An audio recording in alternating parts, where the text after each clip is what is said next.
이 이야기는 의사들이 절대 알려주지 않는 이야기입니다. 왜냐하면 그들이 이 문제로 막대한 수익을 올려왔기 때문입니다. 야간요. 밤마다 화장실을 오가며 잠 못 이루는 그 고통. 병원은 그 불편을 치료가 아닌 수익으로 바꿔왔습니다. 저는 서울대학교 의과대학을 졸업하고 25년간 비뇨의학과 전문의로 활동해온 김정훈입니다. 대학병원에서 노인성 배뇨장애를 연구하며 수천 명의 환자들을 통해 단 한 가지 진실을 깨달았습니다. 야간뇨는 나이가 원인이 아닙니다. 몸이 보내는 구조적인 경고 신호입니다. 그런데 놀라운 건 이 복잡한 문제를 바나나 한 개로 해결할 수 있다는 사실이죠. 저는 평생 약물보다 자연을 믿었습니다. 그리고 실제로 수많은 환자들이 이 간단한 방법으로 밤에 단 한 번도 깨지 않고 아침까지 숙면을 취했습니다. 오늘 저는 그 방법을 숨기지 않겠습니다. 수십 년간 임상 데이터를 바탕으로 약 대신 바나나로 호르몬을 회복시키는 비밀의 원리를 처음으로 공개하겠습니다. 혹시 지금 거실에서 이 영상을 보고 계신가요? 아니면 병실인가요? 댓글에 남겨주시면 반갑게 인사드리겠습니다. 잠들기 전 이 영상을 끝까지 보신다면 오늘 밤부터 달라질 수 있습니다. 이 영상이 도움이 되신다면 구독과 좋아요로 함께 해주세요. 아울러 건강과 관련한 궁금증이 있다면 댓글로 남겨주세요. 자, 그럼 오늘의 이야기 시작하겠습니다. 야간뇨는 단순히 불편한 증상이 아니라 우리 몸이 보내는 중요한 신호입니다. 의학적으로 야간뇨는 수면 중 소변을 보기 위해 한 번 이상 깨는 현상을 말합니다. 많은 분들이 이를 나이 들면 자연스러운 현상이라 생각하지만 이는 완전한 오해입니다. 미국 비뇨의학회의 최신 연구에 따르면 밤에 2번 이상 소변으로 깨는 사람들은 그렇지 않은 사람들보다 심혈관 질환 발생 위험이 38% 높았습니다. 또한 국내 서울대병원 연구팀의 2023년 발표에 따르면 야간뇨 환자는 일반인보다 우울증 발생률이 2배 이상 높게 나타났습니다. 야간뇨의 가장 큰 위험은 수면 분절로 인한 깊은 수면 부족입니다. 우리 몸은 깊은 수면 단계에서 성장 호르몬을 분비하고 세포 재생과 면역 기능 강화가 이루어집니다. 하지만 밤중에 자주 깨면 이런 중요한 회복 과정이 방해받게 됩니다. 결과적으로 낮 시간의 피로감, 집중력 저하, 면역력 약화로 이어지게 됩니다. 특히 노년층에서는 야간뇨로 인한 수면 장애가 낙상 사고의 주요 원인이 됩니다. 밤중에 화장실을 가려다 넘어져 골절상을 입는 사례가 매우 흔합니다. 국내 노인의학회 자료에 따르면 밤 시간 낙상 사고의 60% 이상이 화장실을 오가는 과정에서 발생한다고 합니다. 여러분은 밤에 몇 번이나 화장실에 가기 위해 깨시나요? 아침에 일어났을 때 개운함보다는 피로감을 더 자주 느끼시나요? 이런 경험이 있으시다면 여러분의 몸이 보내는 중요한 신호에 귀 기울일 때입니다. 야간뇨의 근본 원인은 크게 세 가지입니다. 첫째, 바소프레신 호르몬의 불균형입니다. 바소프레신은 밤 시간에 소변 생성을 억제하는 항이뇨 호르몬입니다. 정상적인 경우 잠들기 전 바소프레신 분비가 증가하면서 소변 생성이 감소합니다. 하지만 나이가 들거나 스트레스가 많으면 이 호르몬의 분비가 감소하고 결과적으로 밤에도 소변이 계속 생성됩니다. 일본 도쿄 대학의 2024년 연구에 따르면 60세 이상 노인의 78%가 바소프레신 분비 리듬에 이상을 보였습니다. 이는 야간뇨의 주요 원인으로 지목되었습니다. 둘째, 전해질 불균형입니다. 특히 나트륨과 칼륨의 균형이 깨지면 체내 수분 조절 기능이 저하됩니다. 나트륨은 수분을 끌어당기고 칼륨은 과잉 나트륨을 배출시키는 역할을 합니다. 현대인은 가공식품과 외식으로 나트륨은 과잉 섭취하면서 과일과 채소를 통한 칼륨 섭취는 부족한 상황입니다. 세계보건기구의 권장 나트륨 대 칼륨 섭취 비율은 1:1이지만 한국인의 평균 비율은 4:1에 달합니다. 이런 불균형은 체내의 과도한 수분 저류를 일으키고 이 수분이 밤 시간에 소변으로 배출되면서 야간뇨를 유발합니다. 셋째, 방광 근육의 과민성입니다. 방광은 근육 조직으로 이루어져 있어 적절히 이완되고 수축해야 합니다. 하지만 마그네슘 부족이나 만성 스트레스로 인해 방광 근육이 과도하게 긴장하면 소량의 소변에도 강한 배뇨 신호가 발생합니다. 2023년 클리블랜드 클리닉 연구에 따르면 마그네슘 결핍 환자의 64%가 과민성 방광 증상을 보였다고 합니다. 이는 미네랄 균형이 방광 기능에 얼마나 중요한지 보여주는 증거입니다. 여러분도 저녁 식사 후 짠 음식을 많이 드신 날에 밤중에 더 자주 화장실에 가는 경험이 있으신가요? 또는 스트레스가 심한 날에 소변이 더 자주 마렵다고 느끼신 적은 없으신가요? 이는 모두 위에서 설명한 메커니즘이 작용한 결과입니다. 바나나의 효능은 세 가지 핵심 성분에서 비롯됩니다. 첫째, 칼륨입니다. 중간 크기 바나나 한 개에는 약 420mg의 칼륨이 들어있어 체내 나트륨 균형을 맞추고 과잉 수분을 배출시킵니다.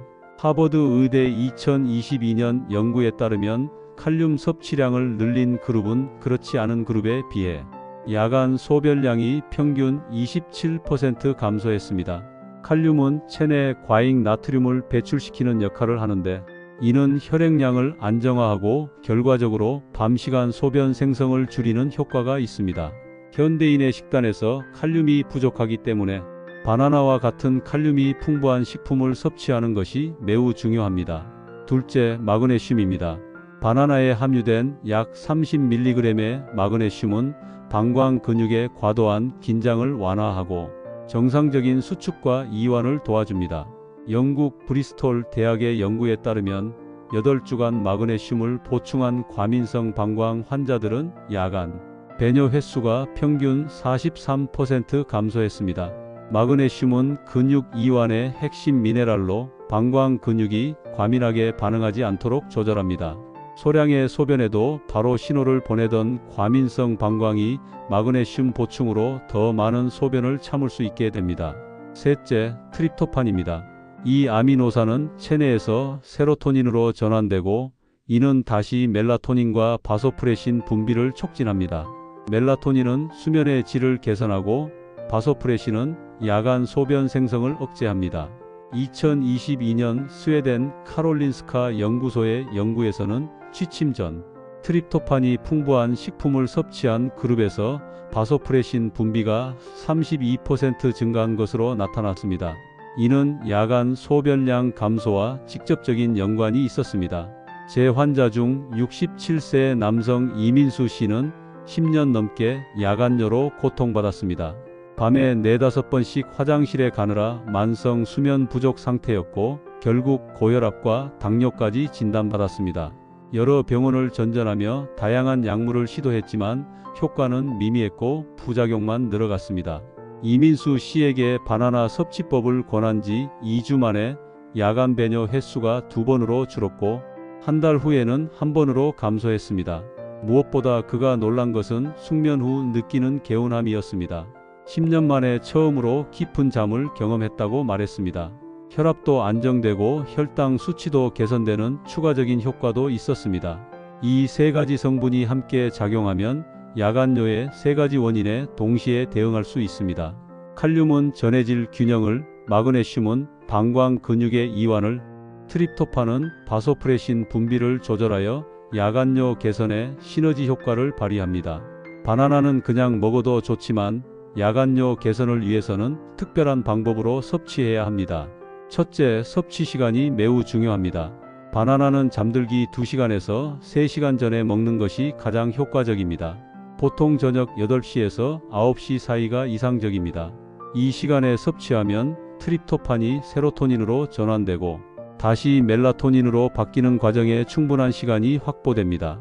둘째, 바나나의 온도가 중요합니다. 차가운 바나나보다는 살짝 데운 바나나가 더 효과적입니다.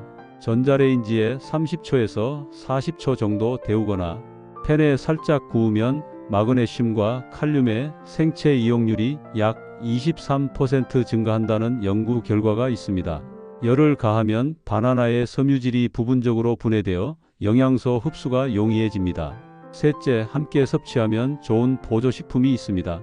따뜻한 바나나에 계피 가루를 반 티스푼 정도 뿌려 드세요. 계피는 혈당 안정화 효과가 있어 당뇨 환자에게 특히 좋습니다.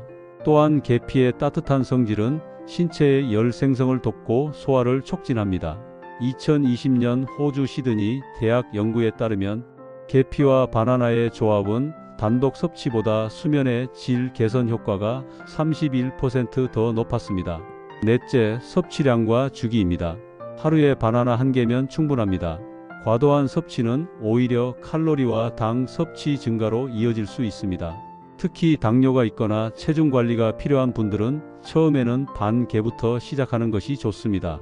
최소 2주 이상 매일 꾸준히 섭취해야 효과를 볼 수 있습니다. 다섯째, 바나나를 고르는 방법입니다. 완전히 노란색이면서 갈색 반점이 살짝 있는 바나나가 가장 좋습니다. 이 상태의 바나나는 영양소 함량이 최적화되어 있고 녹말이 당으로 적절히 전환되어 소화가 용이합니다. 주의해야 할 점도 있습니다. 중증 신장 질환이나 고칼륨 혈증 환자는 바나나 섭취에 주의해야 합니다.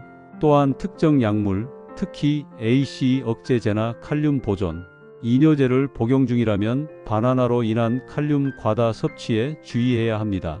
이런 경우에는 반드시 담당 의사와 상담 후 결정하세요. 바나나 효과를 극대화하기 위해 함께 실천해야 할 생활 습관들이 있습니다. 첫째, 수분 섭취 시간을 조절하세요. 일일 수분 섭취의 70%는 오전부터 오후 4시까지 마치고 저녁 6시 이후에는 목이 마를 때만 소량씩 마시는 것이 좋습니다. 2023년 일본 고베대학 연구에서는 이런 방식으로 수분 섭취 시간을 조절한 그룹이 야간 소변량이 평균 38% 감소했습니다. 둘째, 하지 부종을 관리하세요. 하루 종일 서 있거나 앉아 있으면 중력에 의해 다리에 수분이 고이게 됩니다. 이 수분은 누우면 혈류를 타고 신장으로 돌아가 소변으로 배출되므로 야간뇨의 원인이 됩니다. 저녁 시간에는 다리를 심장보다 높게 올려 15분에서 20분간 휴식하세요. 압박 스타킹 착용도 도움이 됩니다. 셋째, 방광 훈련을 실시하세요. 낮 시간에 소변이 마려울 때 조금 참았다가 보는 방식으로 점진적으로 방광 용량을 늘려갑니다. 처음에는 5분, 점차 15분까지 연장하세요. 2024년 서울 아산병원 연구에 따르면 8주간의 방광 훈련으로 야간 배뇨 횟수가 평균 42% 감소했습니다. 넷째, 골반적인 운동을 꾸준히 하세요. 골반 근육을 5초간 조이고 5초간 이완하는 과정을 하루 30회 이상 실천하세요. 대한비뇨의학회 연구에서는 골반적인 운동을 3개월간 꾸준히 한 그룹의 83%가 야간뇨 증상 개선을 경험했습니다. 다섯째, 수면 환경을 최적화하세요. 침실 온도는 18도에서 20도 사이로 유지하고 빛과 소음은 최소화하세요. 취침 전 최소 1시간은 스마트폰과 같은 전자기기 사용을 중단하세요. 62살 여성 최영희 씨는 이 모든 방법을 함께 실천한 결과 한 달 만에 야간 배뇨 횟수가 4번에서 1번으로 감소했습니다. 그녀는 특히 따뜻한 바나나와 계피의 조합, 그리고 저녁 시간 하지 부종 관리가 가장 도움이 되었다고 말했습니다.